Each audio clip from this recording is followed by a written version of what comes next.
Present at a Hanging by Ambrose, Bierce. An old man named Daniel Baker, living near Lebanon, Iowa, was suspected by his neighbors of having murdered a peddler who had obtained permission to pass the night at his house. This was in 1853, when peddling was more common in the western country than it is now, and was attended with considerable danger. The peddler, with his pack, traversed the country by all manner of lonely roads and was compelled to rely upon the people for hospitality.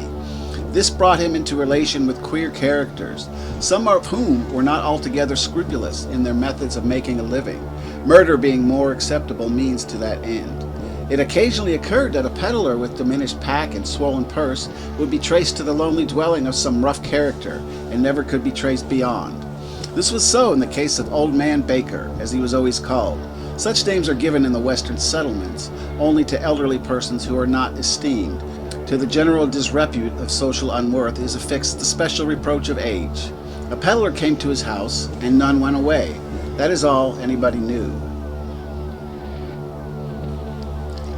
7 years later, the Reverend Mr. Cummings, a Baptist minister well known in that part of the country, was driving by Baker's farm one night.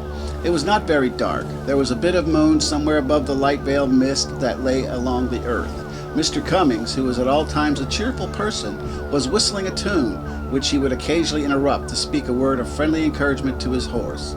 As he came to a little bridge across a dry ravine, he saw the figure of a man standing upon it, clearly outlined against the gray background of a misty forest. The man had something strapped on his back and carried a heavy stick. Obviously an itinerant peddler, his attitude had in it a suggestion of abstraction, like that of a sleepwalker. Mr. Cummings reined in his horse when he arrived in front of him, gave him a pleasant salutation, and invited him into a seat in the vehicle. "If you're going my way," he added. The man raised his head, looked him full in the face, but neither answered nor made any further movement. The minister, with good-natured persistence, repeated his invitation. At this, the man threw his right hand forward from his side and pointed downward as he stood on the extreme edge of the bridge.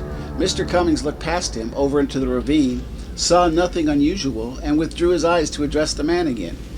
He had disappeared. The horse, which all this time had been uncommonly restless, gave at the same moment a snort of terror and started to run away. Before he had regained control of the animal, the minister was at the crest of the hill, 100 yards along. He looked back and saw the figure again, at the same place and in the same attitude as when he had been first observed.